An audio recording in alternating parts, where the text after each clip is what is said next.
Boa noite, meus irmãos. Graça e paz do Senhor Jesus Cristo. Meus amados, vamos dar continuidade à sessão de Colossenses, no capítulo 3. Vamos abrir, então, as nossas Bíblias na carta de Paulo aos Colossenses, no capítulo 3.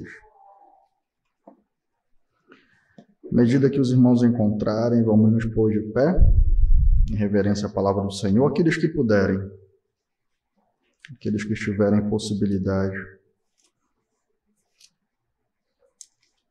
Vamos ler do versículo 18 até o versículo 21. Colossenses, capítulo 3, versículo 18 ao 21. Assim diz a palavra do Senhor. Esposas, que cada uma de vocês se sujeite ao seu próprio marido, como convém no Senhor. Maridos, que cada um de vocês ame a sua esposa e não a trate com amargura. Filhos, em tudo obedeçam a seus pais, pois fazer isso é agradável diante do Senhor. Pais, não irritem os seus filhos, para que eles não fiquem desanimados. Servos, obedeçam em tudo aos seus senhores aqui na terra, não servindo apenas quando estão sendo vigiados, visando somente agradar pessoas, mas com sinceridade de coração, temendo ao Senhor. Vamos ao Senhor em oração. Deus eterno e bendito, Pai Santo, graças te damos, Senhor, por estarmos reunidos como igreja diante de Ti, diante da Tua palavra. Nos conduz em santa reverência, Senhor. Opera no coração do Teu povo. Tu és a nossa esperança, Senhor. Aquele que trabalha, Senhor Deus, sem ter esperança que Tu, Senhor Deus, dê efetividade, fruto ao trabalho, trabalha em vão, Senhor. Aquele que vigia, Senhor Deus, se vigia pela sua própria força, Senhor Deus, desprezando que Tu é quem guarda, Senhor Deus, e protege, vigia em vão. Portanto, que nesta noite nós sejamos livrados, Senhor Deus, de termos o nosso coração endurecido, a nossa mente obscurecida por rebelião, Senhor Deus, por falta de propósito, por falta de reverência da Tua palavra. Livra-nos disso. Que haja quebrantamento, Pai, que haja confiança e expectativa em Ti, que Tu fale ao coração do Teu povo nesta noite, para a glória do Teu nome. É o que nós pedimos em Cristo e Te agradecemos. Amém e amém. Nós vamos tratar hoje dos versículos 18 ao 21, e o versículo 18 ao 20, até o final, meus irmãos, praticamente, vai tratar sobre o lar. Naquela época, os servos, eles compunham o lar, tá bom? Mas nós sabemos que hoje nós não temos os servos e a relação entre servos e senhores, a relação de trabalho, ela não segue o mesmo padrão que seguia na época de Paulo. Então, nós vamos dividir essa sessão no lar cristão, então no núcleo familiar de esposo, esposa, filhos, pais, tá bom? E nós vamos, então, apartar aqui servos e senhores para trabalhar em um momento oportuno, certo? Então, nós vamos iniciar hoje a sessão do versículo 18 a 21, que terá por título Funcionamento do Lar Cristão, habitando em harmonia para a glória de Deus. O funcionamento do lar cristão, habitando em harmonia para a glória de Deus. Como nós já estamos há 2 semanas sem visitar Colossenses, é importante lembrar o argumento central de Paulo aqui. Ele nos disse, olha, vocês são novas criaturas, vocês receberam uma nova natureza em Cristo Jesus. Essa natureza, portanto, ela se despe do velho homem, ela abandona o velho homem e ela se reveste, então, das virtudes que o Senhor nos concede em Cristo. E o propósito é sermos a imagem e semelhança do nosso Senhor. Né? Isso afeta a vida inteira, meus irmãos, e afeta também o lar cristão. É muito interessante notar o fechamento do Sermão do Monte. Se os irmãos lembrarem, o Sermão do Monte vai do capítulo 5 de Mateus até o capítulo 7. E como é que o sermão é fechado? Com uma parábola. O Senhor diz que aquele que ouve as suas palavras e então as guarda é comparado a um construtor prudente que construiu a sua casa sobre a rocha. E aquele que ouve as suas palavras e não guarda é comparado a um construtor imprudente que construiu a sua casa sobre a areia. E então, quando os ventos batem, quando a maré sobe, quando as ondas dão contra aquela casa, aquela que está na rocha, ela permanece, mas aquela que está edificada sobre a areia, ela se desmancha. Observe uma coisa interessante. Jesus poderia ter utilizado qualquer outra construção ali, não é verdade? Ele poderia ter falado sobre lojas, ele poderia ter falado sobre edificações comerciais, ele poderia ter falado sobre outras construções que existiam ali em Israel. Mas o Senhor fala sobre: eu comparo o homem que edificou a sua casa sobre a rocha. E a casa ali, o termo, é exatamente o lugar onde a família habita. Tá? Então ele está dizendo, olha, um homem que vai edificar o lugar onde a sua família habita, ele deve ser prudente. O homem que vai edificar a sua casa, o seu lar, onde a sua família habita, ele não pode ser alguém que edifica o seu lar e a sua casa sobre areia, porque ele vai colocar a família inteira em risco. O Senhor finaliza, então, a ilustração do Sermão do Monte, falando para nós sobre como nós devemos proteger o nosso lar, como nós devemos edificar. O que é um homem prudente? Aquele que edifica o seu lar, o lugar onde a sua família habita, segundo os padrões do Senhor. Tá, meus irmãos? Então, nós precisamos entender o seguinte: o lar cristão, ele vai experimentar desafios. Tá? O lar cristão, ele vai experimentar ondas, vendavais, ele vai experimentar enchente, ele vai experimentar inimigos que irão se abater sobre ele. Mas a maneira como nós edificamos o nosso lar nos conduzirá ao sucesso ou à desgraça, nos conduzirá à estabilidade ou à ruína. Portanto, essa sessão que Paulo está trabalhando aqui sobre como deve funcionar o lar cristão é vital para que o nosso lar ele seja edificado de maneira a glorificar ao Senhor, ou que ele seja edificado de maneira a ter ruína. E é por isso que existem muitos lares em desgraça e ruína. Amém, meus irmãos? Nós vamos ver o padrão do lar cristão, então, em 4 pregações. Primeiramente, esposas submissas, maridos sacrificiais, filhos obedientes e pais discipuladores. Esposas submissas, maridos sacrificiais, filhos obedientes e pais discipuladores. Hoje nós daremos início, de acordo com a escrita da palavra do Senhor, com esposas submissas. Um lar cristão ele é formado por esposas submissas. Bom, versículo 18. Esposas, que cada uma de vocês se sujeite a seu próprio marido, como convém no Senhor. Eu preciso fazer um parêntese aqui, importante nessa pregação.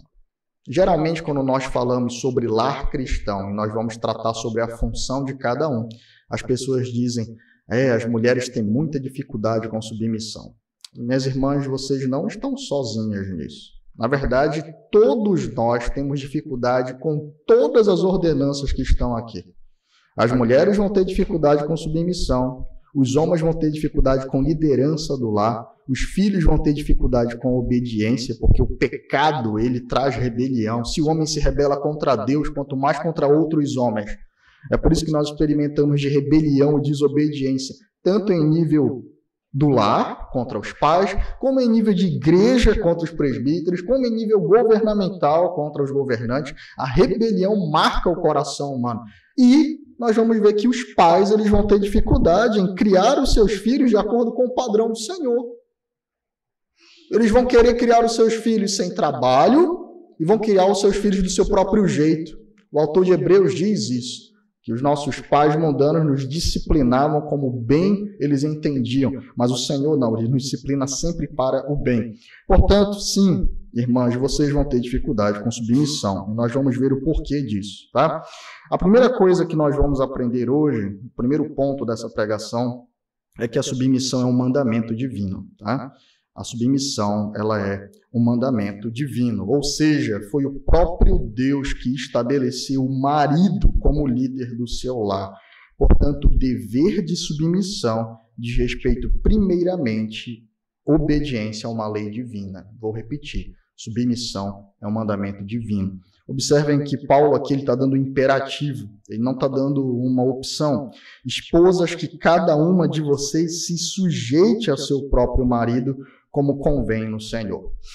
Muitas mulheres, quando lidam com essa passagem, elas então tentam buscar alguma outra passagem que possa mitigar a questão da submissão. Poxa, mas não tem nenhuma passagem que modifique essa palavra, sujeição, submissão.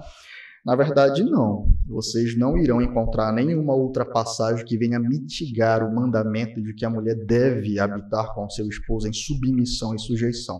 Muito pelo contrário, vocês vão encontrar passagens que lançam mais luz sobre esse assunto. Observem alguns textos que irão nos auxiliar nesta noite. Efésios 5 é o texto irmão a essa passagem, porque ele foi escrito também na prisão de Paulo em Roma. Abrem Efésios 5, capítulo 5, versículo 22 ao 24.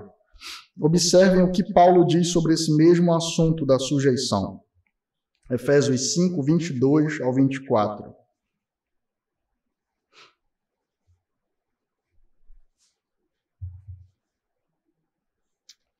Assim diz a palavra do Senhor. Esposas, que cada uma de vocês se sujeite ao seu próprio marido como ao Senhor, porque o marido é o cabeça da esposa, como também Cristo é o cabeça da igreja, sendo ele próprio o salvador do corpo. Como, porém, a igreja está sujeita a Cristo, assim também a esposa se sujeite em tudo ao seu próprio marido. Observem, então, que quando nós lemos a passagem irmã, a passagem de Efésios, nós vemos que Paulo lança ainda mais luz ou explica o que significa essa sujeição. E ele utiliza o termo cabeça, o marido é o cabeça da mulher. E para não restar dúvidas que ele está falando aqui sobre submissão e liderança e governo, ele diz o marido é o cabeça da mulher como Cristo é o cabeça da igreja. Quando Paulo fornece essa comparação, ele remove qualquer possibilidade da sua mente de que nós não estejamos falando sobre sujeição, como se nós não estivéssemos falando sobre governo e liderança, tá? E ele diz ainda mais que a igreja deve estar sujeita a Cristo, então a esposa também deve estar sujeita ao seu marido. A ilustração que Paulo utiliza aponta para o fato, meus irmãos, de que o homem foi posto pelo Senhor como líder do seu lar, líder da sua família e líder da sua esposa. Nós vamos observar o que essa liderança significa mais à frente, mas agora a verdade que você deve se concentrar é que a ordem de estar sujeita à mulher parte de um mandamento do Senhor. Portanto, descumprir o mandamento de sujeição é descumprir uma ordem do próprio Deus. Descumprir o mandamento de sujeição é descumprir uma ordem do próprio Deus. Outros textos importantes que vamos auxiliar esta noite é 1 Coríntios, capítulo 11. Abra lá, na Epístola de Paulo aos Coríntios, capítulo 11. Vamos ler o versículo 7 ao 12.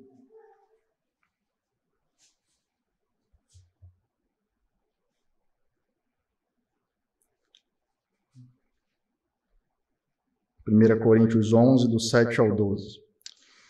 Porque o homem não deve cobrir a cabeça, por ele ser imagem e glória de Deus. O coroa aqui também, tá? Mas a mulher é glória do homem, porque o homem não foi feito da mulher, mas a mulher foi feita do homem. Porque também o homem não foi criado por causa da mulher, e sim a mulher por causa do homem. Portanto, por causa dos anjos, a mulher deve trazer um sinal de autoridade na cabeça. No Senhor, todavia, nem a mulher é independente do homem, nem o homem é independente da mulher. Porque assim como a mulher foi feita do homem, assim também o homem nasce da mulher, e tudo vem de Deus. Paulo, portanto, diz que o marido, ele representa a glória do Senhor, assim como a esposa representa a glória do marido. E ele diz, olha, há uma sujeição, há um sinal de autoridade. O lar, então, tem o marido e a esposa é a sua coroa, é a sua glória, mas ele tem autoridade. E a maneira como a esposa se porta testemunha da autoridade do seu esposo ou não no lar. Ela é a sua coroa ou a sua vergonha. Ela é um testemunho de que, de fato, há liderança no lar, ou ela é um testemunho de que, de fato, aquele lar está desordenado. E é por isso, então, que Paulo diz isso aos Coríntios. Ele aponta lá para a criação, e ele diz, o homem não foi feito da mulher, mas a mulher foi feita do homem. Ele nos mostra, então, que no princípio já havia um propósito do Senhor na maneira como ele organizou o lar. 1 Timóteo, capítulo 2, é um outro texto importante sobre a ordem da criação. 1 Timóteo, capítulo 2, vamos ver os versículos 11 ao 15. 1 Timóteo 2, do 11 ao 15.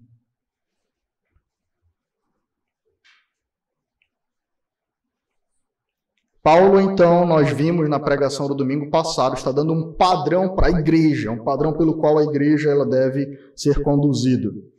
1 Timóteo 2, de 11 ao 15, diz assim a palavra do Senhor. A mulher aprenda em silêncio, com toda a submissão, e não permita que a mulher ensine, nem que exerça autoridade sobre o homem, esteja, porém, em silêncio. Porque primeiro foi formado Adão, depois Eva.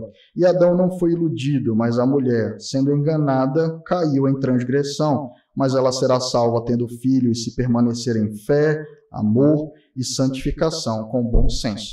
Então observe que quando Paulo vai falar sobre a relação entre homem e mulher, quando Paulo vai falar sobre a relação e a ordem no lar, a submissão, a autoridade, ele aponta isso para a criação. Ele diz, olha, quando nós olhamos para a criação, nós vemos que esse modelo foi instituído lá. Se nós temos problemas com isso hoje é por causa da queda, mas não foi assim que o Senhor elaborou as coisas desde o princípio. Vamos até Gênesis, no capítulo 2, meus irmãos, e nós vamos observar como isso é um mandamento desde o início, é um padrão estabelecido na criação. Vamos usar bastante a Escritura hoje, viu? Em termos de quantidade de textos. Então, esteja com a sua Bíblia aberta. Gênesis capítulo 2. Observem, meus irmãos, o capítulo 2, versículo 18 ao 25. Aqui nós temos a formação da mulher. Gênesis 2, 18 ao 25. O Senhor Deus disse ainda, não é bom que o homem esteja só. Farei para ele uma auxiliadora que seja semelhante a ele. Havendo, pois, o Senhor Deus formado da terra todos os animais do campo e todas as aves dos céus, trouxe-os a Adão para ver que nome lhes daria. E o nome que ele lhes desse a todos os seres vivos, esse seria o nome deles.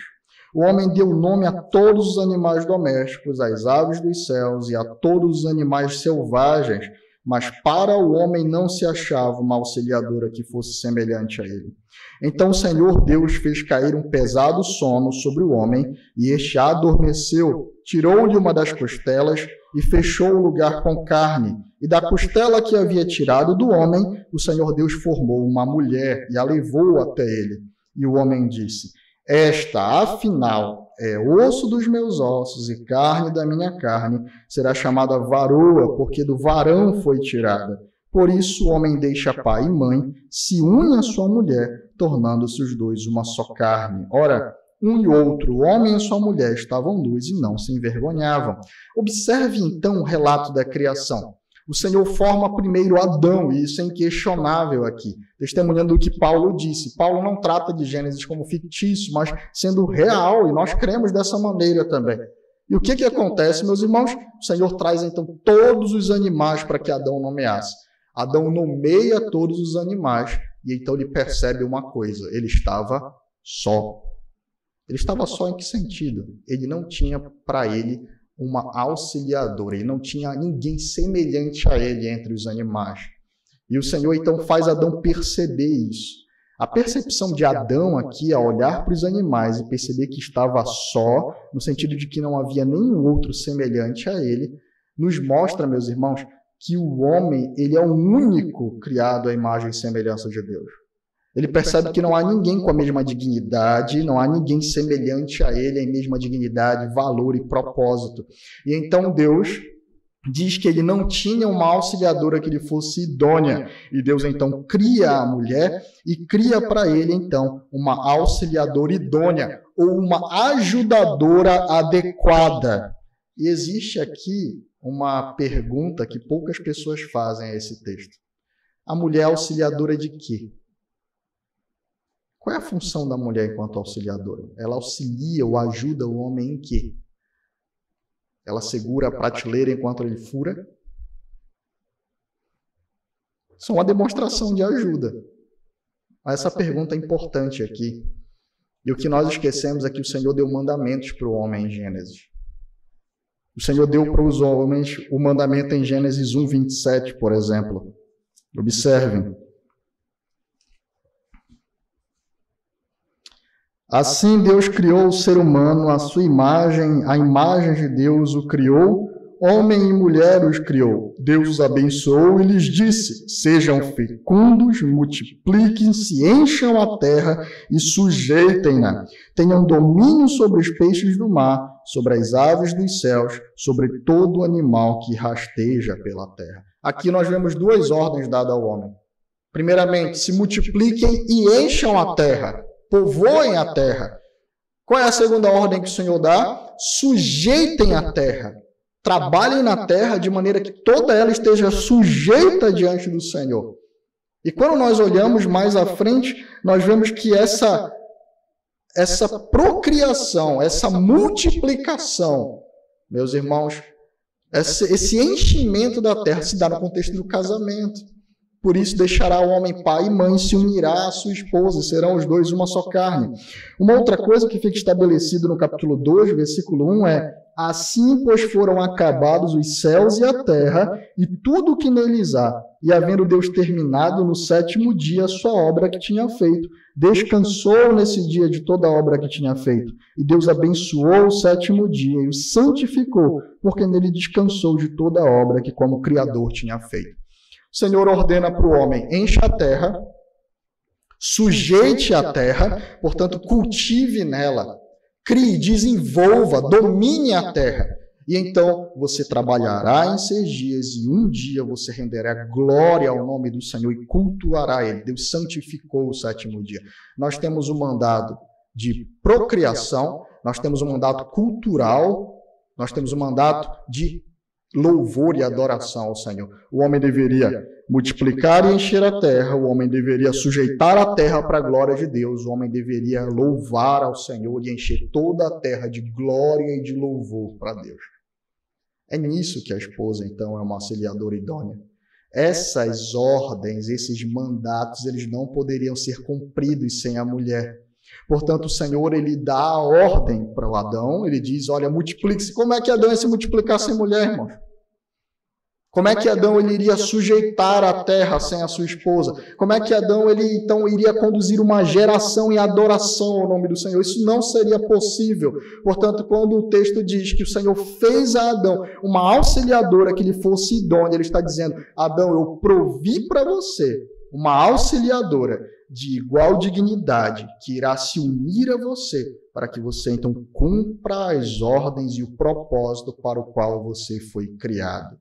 A humanidade cumpre o seu propósito para o qual foi criado, de glorificar ao Senhor, quando o homem e mulher trabalham juntos e nos padrões que o Senhor estabeleceu. O Senhor não estabeleceu sua ordem, Ele estabeleceu como deveria ser feito. Ele é o cabeça, ela é a auxiliadora, iguais em dignidade, distinto em funções e papéis.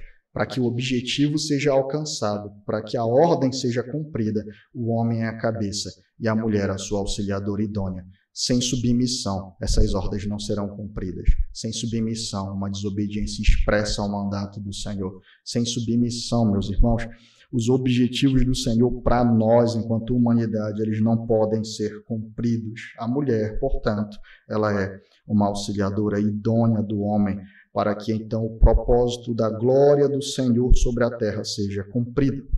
Andreas Kostenberg, ele faz uma colocação muito interessante aqui. Ele diz: Gênesis 2 não ensina que ela pode simplesmente atuar como ajudadora quando assim desejar, mas que a função de servir como ajudadora resume o motivo de sua existência em relação ao homem.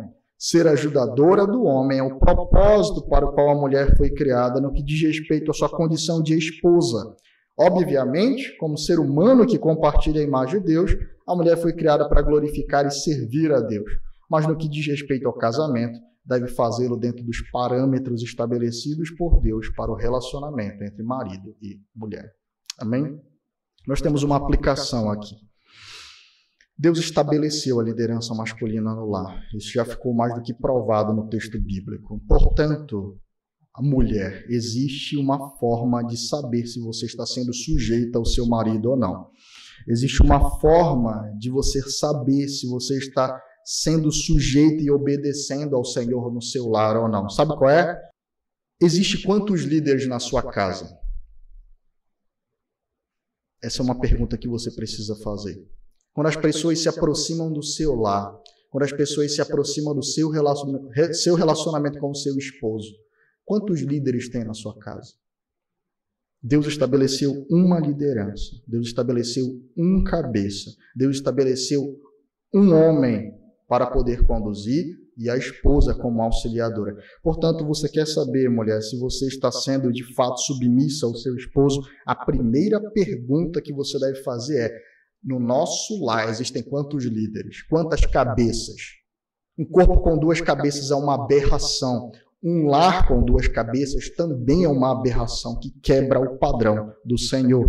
Portanto, se o seu lar tem duas cabeças, você está falhando miseravelmente em obedecer aos propósitos do Senhor. Você está tornando a liderança do seu esposo algo insuportável. Liderar para os propósitos de Deus já é pesado. Cumprir esses mandatos que o Senhor deu a Adão, e ele é o responsável, homem. Você é responsável. Você é responsável por procriar e criar uma geração para a glória de Deus. A sua esposa, ela é a sua auxiliadora idônea. Mas isso é pesado. Cumprir uma adoração no lar, cumprir o ensino, o pastoreio dos corações é pesado. Portanto, quando a mulher ela é alguém insubmissa, ela não se torna ajudadora, ela se torna em uma atrapalhadora. Ela é aquela que derruba com as mãos. Ela é aquela que, ao invés de edificar e ajudar a edificar, ela derruba com as mãos. Ela torna servir ao Senhor, ela torna conduzir a casa, quando ela despreza a ordem de submissão, algo extremamente pesado, algo extremamente dificultoso. Ela é alguém que se opõe, então, ao cumprimento dos propósitos do Senhor. Porque ele só vai ser cumprido, entenda isso de uma vez por todas, quando o lar obedecer os padrões de Deus. Deus não abençoa a desobediência. Deus não abençoa a deformidade. Deus não abençoa aquilo que vai em afronta à sua glória e à sua lei. Portanto, pergunte para você, quantos líderes há na sua casa e quem é esse líder? Após vermos então que a submissão ela é um mandamento do Senhor, é uma ordem dada por Deus, é o padrão da criação que o Senhor estabeleceu e o crente, portanto, deve retornar a ele, nós precisamos saber o que é o significado de submissão. O que submissão significa? Vamos voltar ao texto então de Colossenses, no capítulo 3. Vamos ver o versículo 18. Esposas, que cada uma de vocês se sujeite a seu próprio marido, como convém no Senhor. A palavra aqui é sujeição, subordinação, submissão. Isso significa colocar-se sob algo. Nesse caso, sob a liderança do marido, do seu esposo, tá? Do seu próprio esposo. Observe o que o texto diz. Esposas, que cada uma de vocês se sujeite ao seu próprio marido. Esposas, que cada uma de vocês se sujeite ao seu próprio marido. Ou seja, mulher, diferentemente do que o feminismo pinta, não é qualquer Zé Ninguém da rua que você vai ter que se sujeitar. Você não é chamada para isso. Tá? A Escritura está dizendo que você deve submissão e sujeição ao seu próprio marido. Quando você vai casar, você tem que saber isso. Porque significa que você está assumindo um compromisso diante do Senhor de ser liderada pelo seu esposo. Hoje em dia nós temos votos enormes, né? As pessoas chegam no casamento e elas trazem às vezes um fichário escrito para poder ler ali. E poucos desses fichários consistem em entender qual é o seu papel e assumir o compromisso diante das pessoas de que você está assumindo se submeter ao marido que o Senhor deu para você. Submissão significa sujeitar-se a algo, colocar-se sob a liderança de alguém. Toda a submissão, meus irmãos, consiste em ser liderada, estar sob a autoridade, estar sobre o governo, estar sobre a condução de alguém. E a palavra governo é exatamente a palavra que Paulo utiliza em 1 Timóteo 3 para os presbíteros e diáconos da igreja. No versículo 4 de 1 Timóteo 3, ele diz: o presbítero deve governar a sua casa. No versículo 12, ele diz que o diácono sujeite, ou governe, lidere bem a sua própria casa, porque eles irão conduzir a casa do Senhor.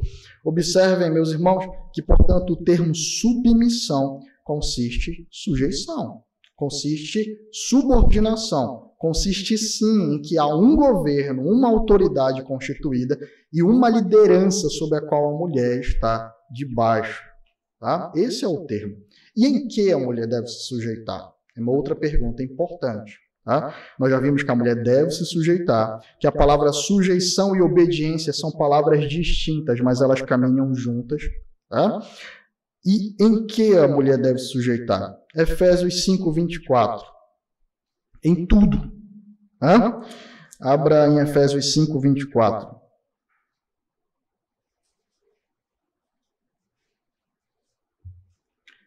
Como, porém, a igreja está sujeita a Cristo, assim também a esposa se sujeite em tudo ao seu próprio marido. Ou seja, a submissão, minhas irmãs e meus irmãos, não consiste em um acordo em que o esposo ele é líder em algumas áreas do lar, você lidera outras áreas do lar, e então vocês definem, de acordo com o seu casamento e o seu querer, no que vocês irão liderar cada um em sua casa.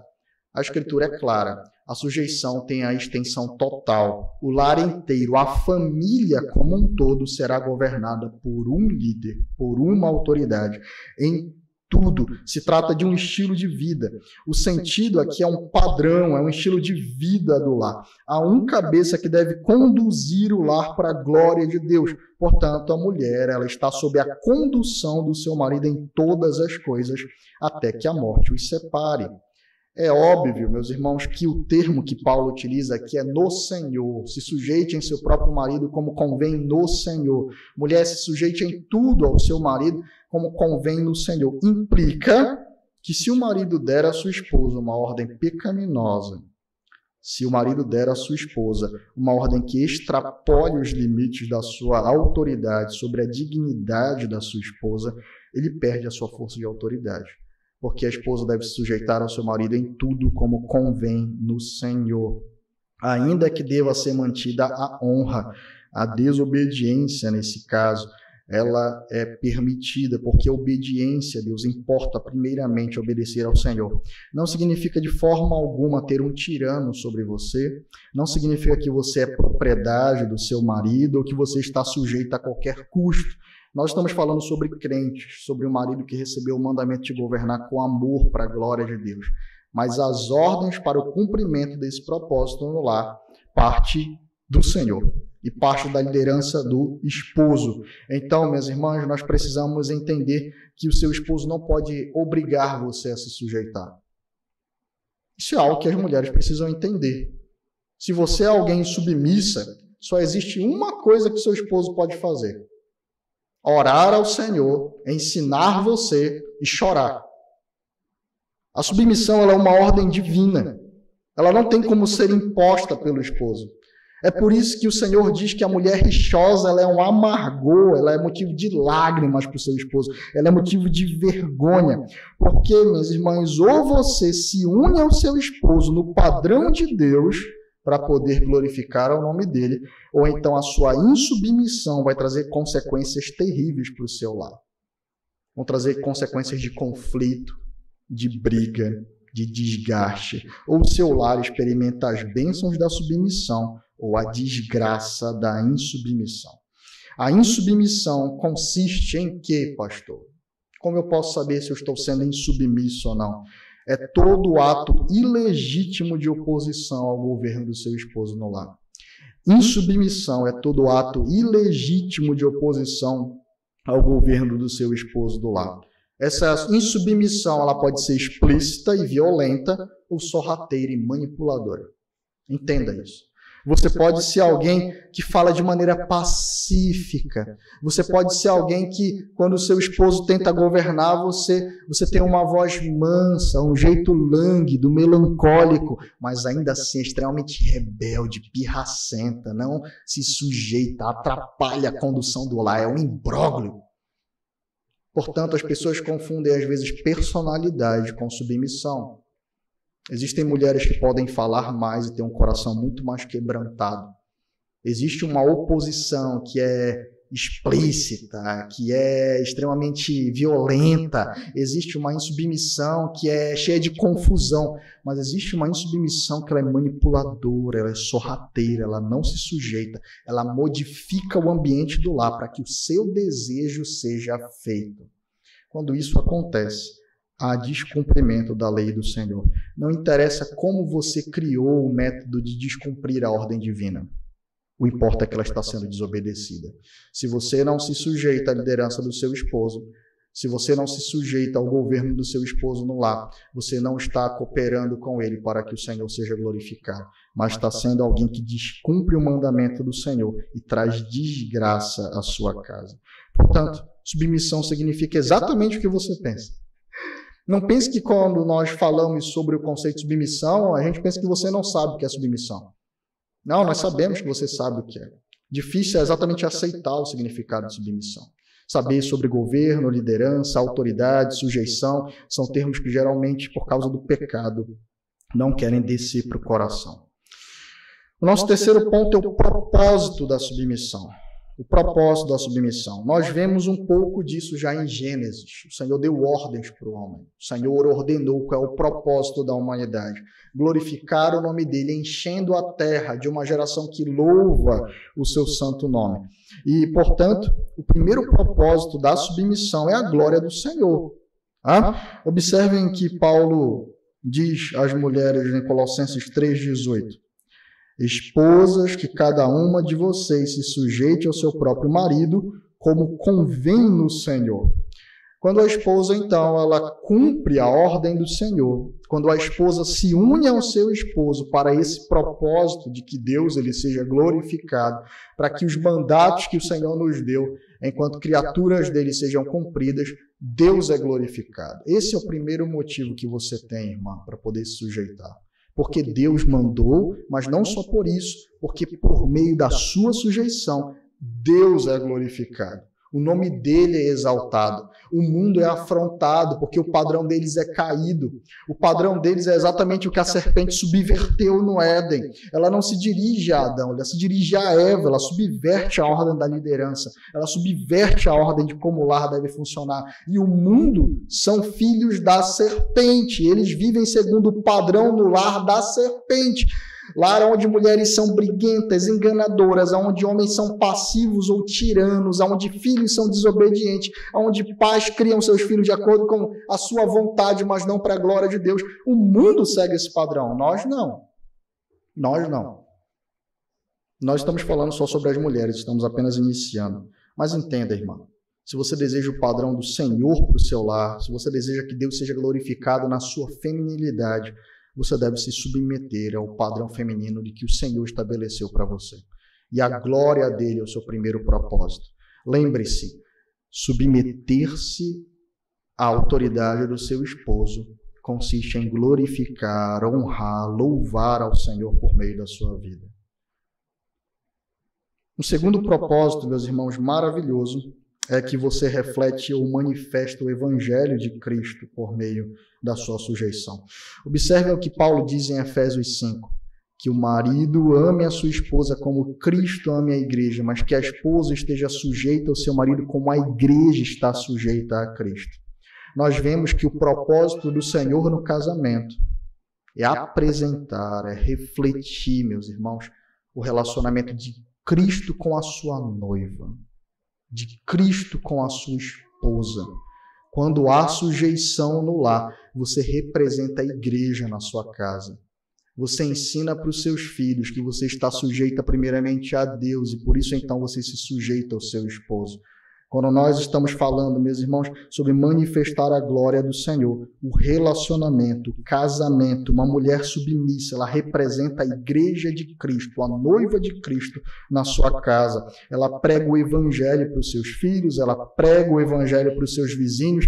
O Senhor determinou um papel para ela e ela, portanto, é chamada bem-aventurada, alguém que desfruta do favor e do agrado de Deus.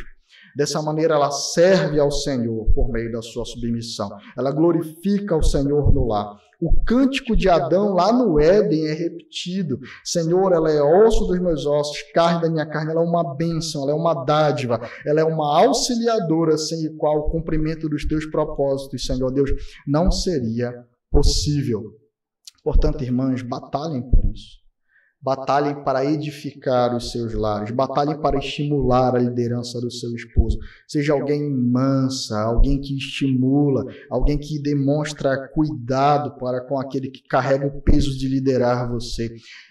Seja ou haja no seu lar de maneira que seu esposo agradeça a Deus pela sua vida. E não se arrependa amargamente de ter casado. Para que ele agradeça a Deus pela sua vida e aconselhem outros jovens e digam: o casamento é uma bênção. Glória seja dada ao Senhor pela minha esposa. Ao invés de eles dizerem: rapaz, tu vai te meter em casamento? Você não sabe o que eu tenho experimentado. É óbvio que nenhuma condição eles devem dar esse conselho maldito, mas entenda. Faça com que o seu esposo glorifique ao Senhor e louve ao Senhor pela sua presença no seu lar. Viva dessa maneira, irmã, de você ser considerada bem-aventurada, louvada pela sua casa, como a mulher de Provérbios 31. Ela é uma mulher virtuosa, no qual seu esposo, seus filhos, os vizinhos, eles dizem: olha, tu és abençoado pelo Senhor, porque Ele te deu uma mulher valorosa, uma mulher virtuosa. A mulher rebelde e insubmissa, ela é chamada na Escritura de louca. Ela é aquela que derruba, Provérbios 14, versículo 1. A mulher sábia edifica a sua casa, mas a louca derruba com as mãos. Ou seja, enquanto o lar está tentando se organizar, ela não coopera para isso. Ela é rixosa, ela é briguenta, ela derruba as coisas com a mão na sua loucura. Provérbios 21, versículo 9. Melhor é morar no canto do terraço do que com uma mulher briguenta na mesma casa. Melhor morar no telhado. Você já imaginou você morar no telhado? Tem homens que não desejam nem voltar para casa, porque o ambiente é de total desgraça e perturbação o tempo inteiro. O provérbio diz que é melhor você subir e ir para o telhado morar do que você ficar no conforto da sua casa com uma mulher briguenta. Provérbios 21, 19, melhor é morar numa terra deserta do que com uma mulher briguenta e engenhosa na própria casa. Portanto, que não seja essa a sua realidade do seu lar, irmão. Batalhe em Cristo, no poder do Senhor, para a glória e louvor do nome dele. Que se há problemas no seu lar, você esteja cooperando para saná-los e não seja eles. Que Deus dê graça a você. É possível em Cristo Jesus. Por fim, vamos falar sobre os problemas da submissão, sobre aquilo que afeta ou impede ou batalha no coração da mulher para que ela não se submeta ou tenha problemas com a submissão. Primeiramente, o pecado, irmãos. Esse é o primeiro motivo pelo qual há desafios em relação à submissão. Observe que em Gênesis 3 nós vemos a queda e o relacionamento de homem e mulher foi afetado pelo pecado. O homem que nós vimos louvando no capítulo 2 é o homem que entrega a sua mulher para ser punida e diz: Senhor, a mulher que tu me destes, ela é o problema aqui. E o Senhor, então, lança uma maldição sobre homem e mulher. E ele diz: o teu desejo será para o teu marido. Ou seja, continuamente essa rebelião, essa insujeição vai estar no teu coração, mas ele te dominará. Portanto, o relacionamento mundano, caído, ele é marcado por conflitos no lar. O relacionamento mundano e caindo segue o padrão da serpente, de inversão, desgraça, briga, meus irmãos, confusão. Homens que são castrados em casa, mulheres que assumem a liderança e sentem o peso disso, experimentam de ansiedade, depressão e tantos outros problemas por causa do fardo de carregar e conduzir as suas famílias, apesar de um homem que é passivo ou um tirano. Nós vemos que muitos problemas no lar, na verdade todos eles, são gerados pelo pecado. Portanto, o primeiro desafio que a mulher vai ter é por causa da natureza do seu coração. Mas, minhas irmãs, glória seja dada a Deus. Você é uma crente.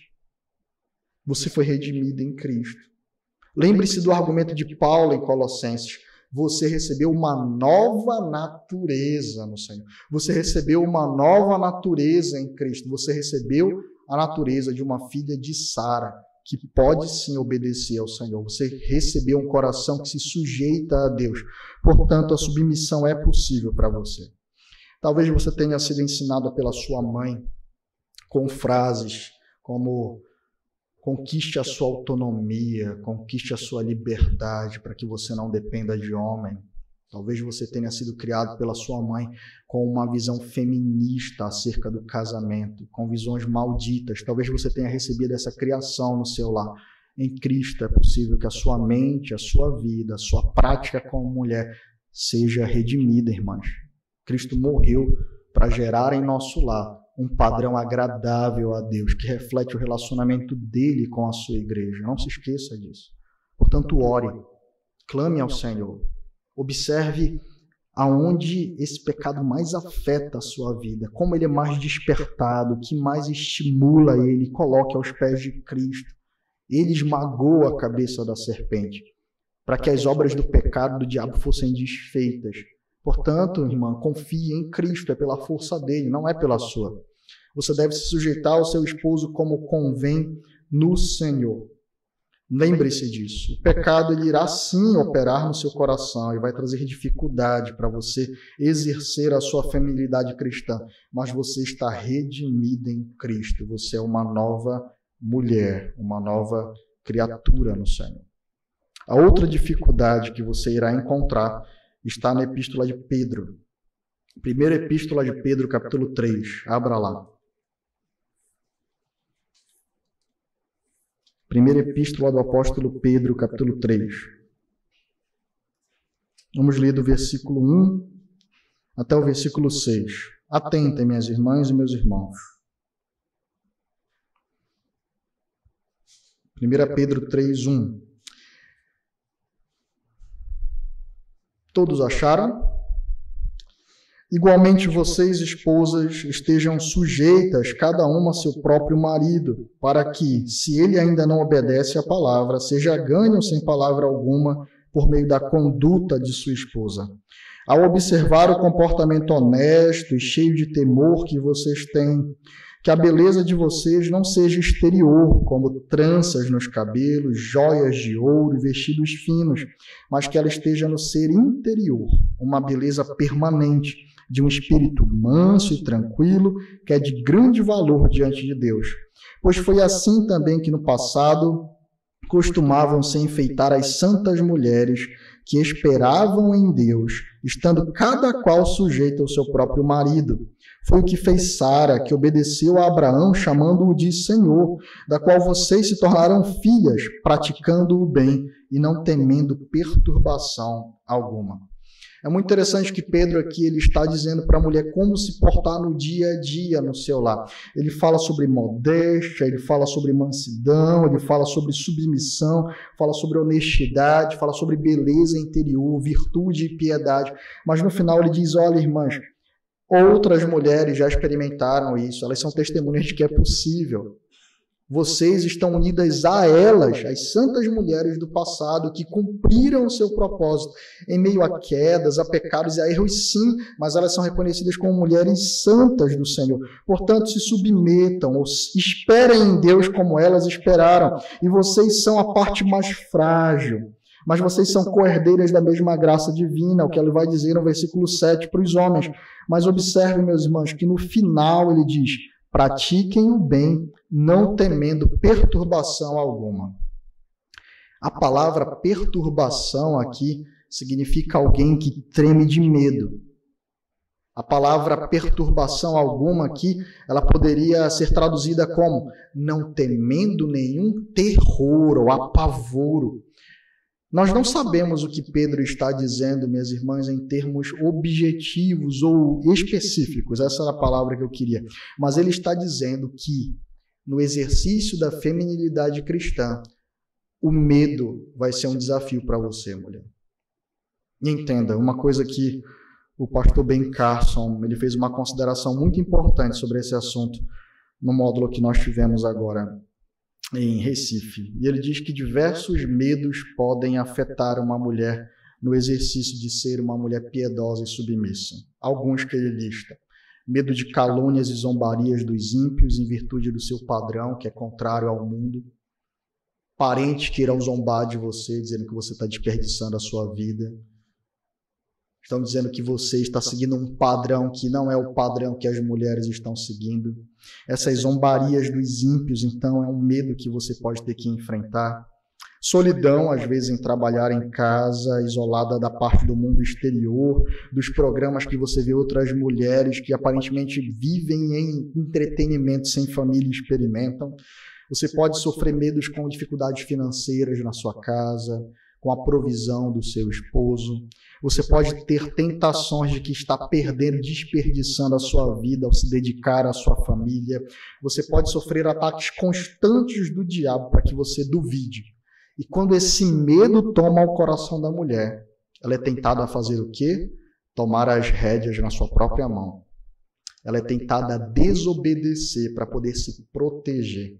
Quando esse medo toma o coração, ela vai então ser tentada ao ponto de seguir o caminho da desobediência, da insubmissão, da rebeldia ao Senhor. E Pedro está dizendo, não tema ao ponto de abandonar o padrão de Deus para você, mulher. Não tema ao ponto de decidir fazer as coisas do seu jeito. Não tema ao ponto de rejeitar a vontade de Deus para vocês. É isso que Pedro está dizendo. Não permita que o temor tome o seu coração. Faça como Sara fez. Espere em Deus, aguarde no Senhor. Ele é o seu protetor. Ele protegeu todas essas irmãs do passado. Ele protegeu Sara, ele protegeu Rebeca, ele protegeu Raquel, Lia. Ele salvou e redimiu Raabe e inseriu ela na linhagem do próprio Messias. Nós vemos o Senhor cuidando das suas filhas ao longo de toda a Escritura. O que nós vemos é que mulheres submissas, elas são honradas, elas são lembradas, elas são testemunho de fé na Escritura, daquelas que por meio da graça de Deus foram instrumentos de auxílio para que os seus esposos glorificassem a Deus, para que o seu lar glorificasse a Deus. Mas mulheres como Jezabel são lembradas até o fim em Apocalipse, como mulheres loucas, destruidoras, mulheres perversas, que então obtiveram o quê? Morte. Ela era uma rainha. Ela mandava em Acabe. Se você lê a história em 1 Reis 17, até o final do ministério de Elias e parte do ministério de Eliseu, você vai ver que Jezabel tinha poder, tinha domínio, ela fazia o que queria, ela mandava em Israel. E o que ela experimentou? Condenação, desgraça, morreu de maneira sanguinolenta, de maneira desgraçada. Mas Sara, Rebeca, Raquel, Lia, Maria, todas as mulheres piedosas e submissas foram instrumentos da graça de Deus para que o nome dele fosse glorificado. Portanto, lembrem delas, minhas irmãs, e não temam. O Senhor é o Deus de vocês. Submetendo-se ao Senhor e, portanto, exercendo a feminilidade bíblica no seu lar, você será reconhecida como mulher virtuosa e bem-aventurada por causa do sangue de Cristo Jesus. Vamos ao Senhor em oração.